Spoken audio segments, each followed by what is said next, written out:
আজকাল নিজের জন্যই মায়া লাগে।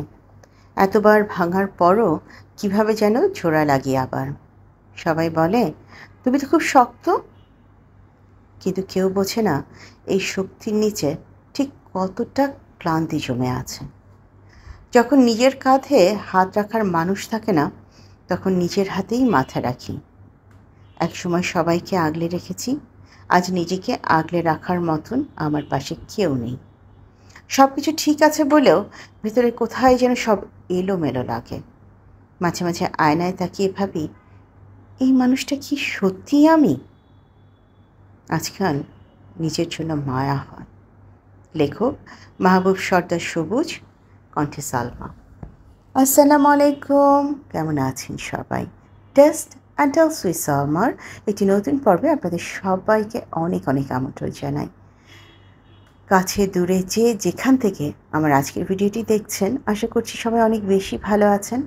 আলহামদুলিল্লাহ, আল্লাহর রহমত, আপনাদের সবার দোয়ায় আমি ও আমার পরিবার ভালো আছি। শুক্রবার সকালের কিছু অংশ নিয়ে আপনাদের সাথে গল্প করা শুরু করেছি। ছোট্ট কিছু অংশই আপনাদের কাছে তুলে ধরব। সকাল 8টা থেকে 12টা পর্যন্ত কী করলাম সে অংশটুকু। আসলে আমি রেগুলার আমার হাজব্যান্ডকে সকালের নাস্তায় পাই না, তারও তারা থাকে, মেয়েদেরও স্কুল থাকে। তো আজ শুক্রবার সকালে আমি তাদেরকে সারপ্রাইজ করব বলে একটু আগে উঠে চলে এসেছি। চুপি চুপি বেশ কয়েকদিন থেকে কোরবানির গরুর হাড্ডিগুলো আমি জাল করছিলাম, ওদেরকে নিহারি খাওয়াবো সেই জন্য। তো এখন যখন আমি এখানে কাজ শুরু করেছি, আমার বাড়ির 3.5 জন সদস্য নাক ডেকে ঘুমাচ্ছে। আমার সাহেব, 2 মেয়ে এবং আমার ছেলে ইউনিকে সহ 3.5 জন বলেছি। তো ভাবলাম এই ফাঁকে এসে নাস্তাটা রেডি করে একদম টেবিলে সার্ভ করে তারপর তাদেরকে ডেকে আনবো। এদিকে আমার নেহারিটা মোটামুটি সম্বার করা হয়ে গেছে।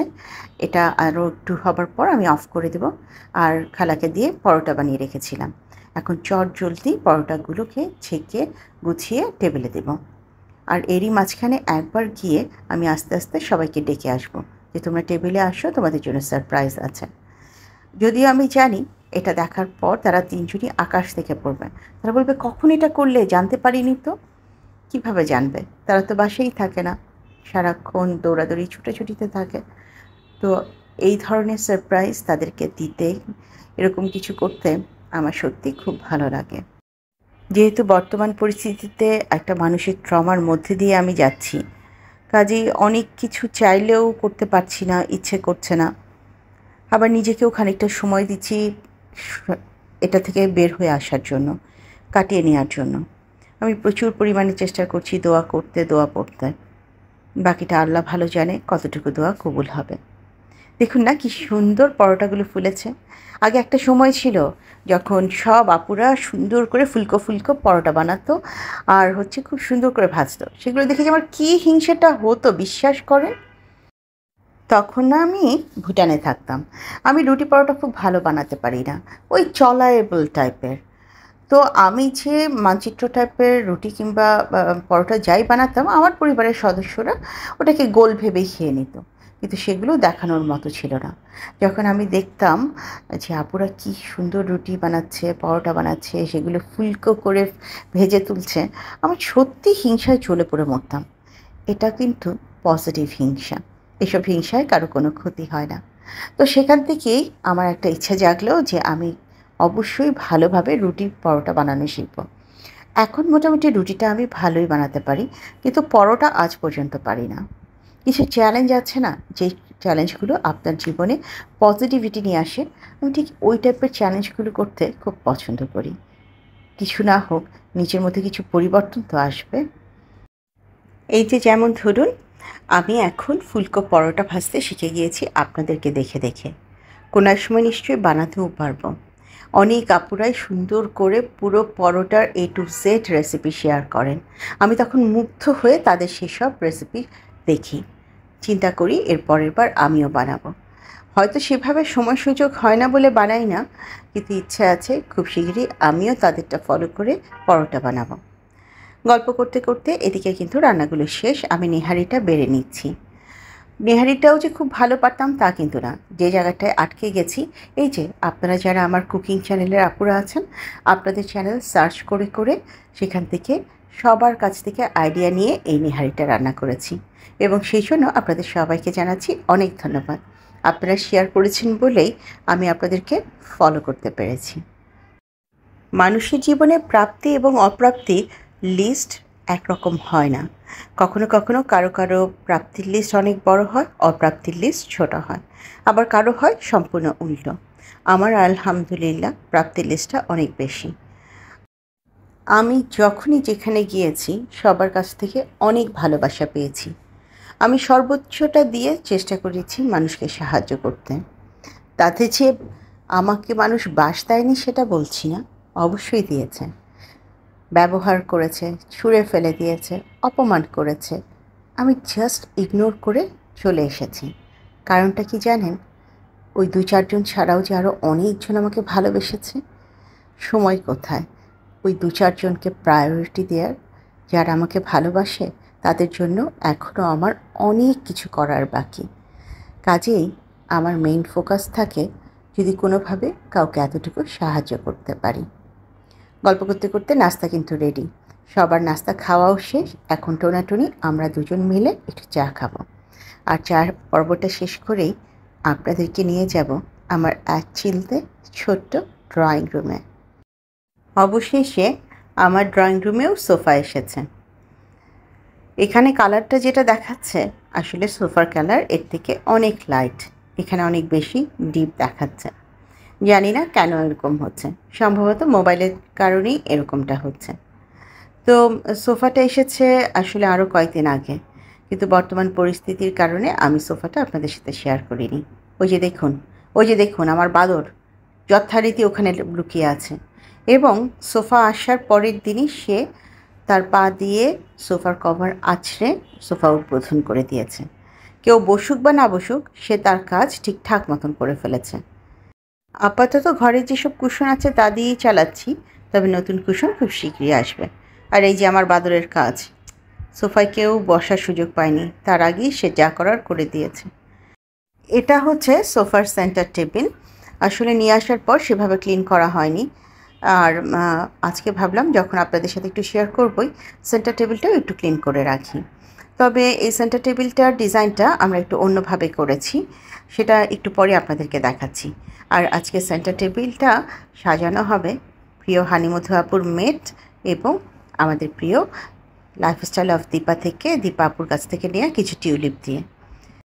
আমার ড্রয়িং রুম সেজে উঠবে আমারই খুব কাছের প্রিয় দুজন মানুষের ভালোবাসায়। ভাবতেও ভালো লাগে। ওই যে তখন বললাম না, আমি আমার এই জীবনে খুব ভালো কিছু মানুষ পেয়েছি যাদের ভালোবাসায় আমি এগিয়ে চলছি। কে আমাকে কি বলল না বলল, কি ভাবলো, তাতে আমার কিচ্ছু যায় আসে না। কারণ এই যে এই মানুষগুলো আছে আমাকে ভালোবাসা দিয়ে টিকিয়ে রাখবার জন্য। এই হচ্ছে আমার ড্রয়িং রুমের ফাইনাল লুক। পর্দাগুলো হচ্ছে আমার মেয়েদের বেডরুম থেকে সেদিন যে পর্দাগুলো নামিয়ে নিয়ে আসলাম, সেই পর্দাগুলোই ধুয়ে আবার এখানে লাগিয়ে দিয়েছি। কেমন লাগছে আমার এই ছোট্ট ড্রয়িং রুমটা? আসলে খুব বড় করে কোনো কিছু করবার ইচ্ছা এখন নেই। যদি কখনো নিজের এক চিলতে মাথার উপরে ছাদ হয় তখন না হয় সাজাবো। এই যে দেখুন আমার এই সেন্টার টেবিলের নিচে চারদিকে 4টা টুল আছে। এই ডিজাইনটা আমার বেশ পছন্দ হয়েছে। এই এক্সট্রা টুলগুলো থাকলে যেটা হয়, বাসায় যখন বড় পার্টি টার্টি হবে বাচ্চারা টুলগুলোতে বসে গেল।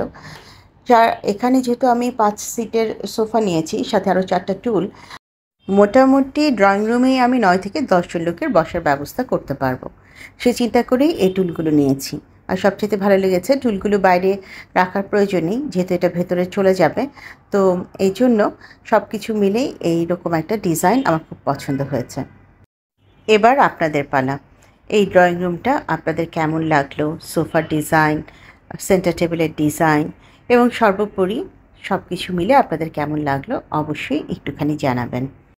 যেদিন এই সোফাটা আমি অর্ডার করতে চাই সেদিন এই সোফার যে কভারটা ছিল সেটা ছিল ক্রিম কালারের। আমার হাজব্যান্ডের খুব বেশি পছন্দ হয়েছিল, কিন্তু বিশ্বাস করেন আমি সাহস পাইনি, কারণ আমার ডাইনিংয়ের চেয়ারগুলো ক্লিন করতে করতে আমার অবস্থা নাজেহাল। তারপরেও আমি সেগুলোকে মন মতো পরিষ্কার করতে পারি না। 2 দিন গেলেই সেগুলো আবার কালো কুচকুচে হয়ে যায়। কিন্তু সোফার বেলায় আবারও সাদা কোনো কিছু আমি নেব, সেটা নেওয়ার মতন সাহস আমার হয়নি। এই যে দেখুন বাদর আবার এসে হাজির। কারণ সে এখন সুযোগ খুঁজছে কখন কোথায় একটু আঁচড় কেটে দেওয়া যায়। দাঁড়ান তো একটুখানি বিচার করার সময় এসেছে। আয় আয় আয়, তুমি আমার সোফার মধ্যে স্ক্র্যাচ করেছো কেন? আয়, কেন করেছো? এখন যে দীপাপু বলবে কান ধরে বের করে দাও, দিব বের করে।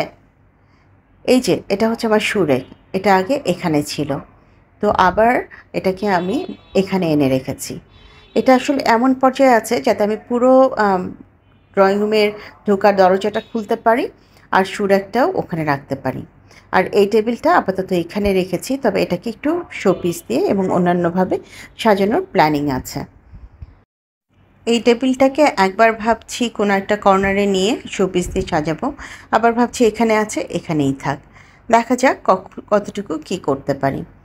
আসলে সুরেকটা একবার ভেবেছিলাম বাইরে বের করে দেব, পরে ভাবলাম থাক, ঘরে যদি এটা এটেই যায় কি দরকার বাইরে বের করবার। আর মোটামুটি দেখলাম এটা দেবার পরেও আশেপাশে দেখতে বেশ খোলামেলাই লাগছে। আমার এই হ্যাঙ্গিংটা আপনাদের অনেকেরই অনেক পছন্দের। অনেক আপুই বলেছেন খুব সুন্দর। আপনাদের জন্য একটা সুখবর আছে, খুব শিগগিরই এইরকম আরও সুন্দর সুন্দর হ্যাঙ্গিং আসছে আমার পেজে, ডেকোর অ্যান্ড ডেজেলে। অলরেডি যারা আমাকে ফলো করেন তারা টের পাচ্ছেন যে আমি নতুন নতুন হ্যাঙ্গিংয়ের ছবি আপলোড করছি। আজ আমার ভিডিওতেও বললাম অনেক সুন্দর সুন্দর ডেকোর আইটেম, ওয়াল হ্যাঙ্গিং আসছে আমার কাছে। খুব শিগগিরই, অন্তত 15-20 দিনের মধ্যেই আপনাদের কাছেও আমি সেগুলো দেখাতে পারবো। এটা কিন্তু অনেক লম্বা, তো এরকম হ্যাঙ্গিং যদি আপনাদের পছন্দ হয় চোখ রাখতে পারেন ডেকোর অ্যান্ড ডেজেলে। চলে এসেছি আমার এক চিলতে ছোট্ট বারান্দায়। আজকে কিছু পুঁইশাক তুলে নেব, দুপুরে রান্না হবে সেই জন্য। আজকে কোনো রান্না দেখাবো না, বাকি অংশটাও দেখাবো না।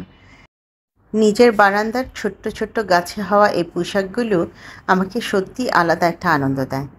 আমি এর আগেও ভুটানে থাকতে আপনাদেরকে সাথে নিয়ে পুঁইশাক তুলেছি, গত বছরও তুলেছি, এবছরও তুলছি। এই শাকটা আমার খুব পছন্দের শাক, আর এটা যখন আমার নিজের বারান্দা বাগানে হয় তখন মনটা আনন্দে ভরে যায়। আর আজ এই পর্যায় থেকে আমি আপনাদের কাছ থেকে বিদায় চাইব। আমার নতুন বন্ধু, পুরনো বন্ধু, যে যেখান থেকে আমাকে দেখলেন, ভিডিওর কোনো একটি অংশ যদি ভালো লেগে যায় কাইন্ডলি লাইক, কমেন্ট, শেয়ার এবং সাবস্ক্রাইব করে আমাকে এগিয়ে যেতে সাহায্য করবেন।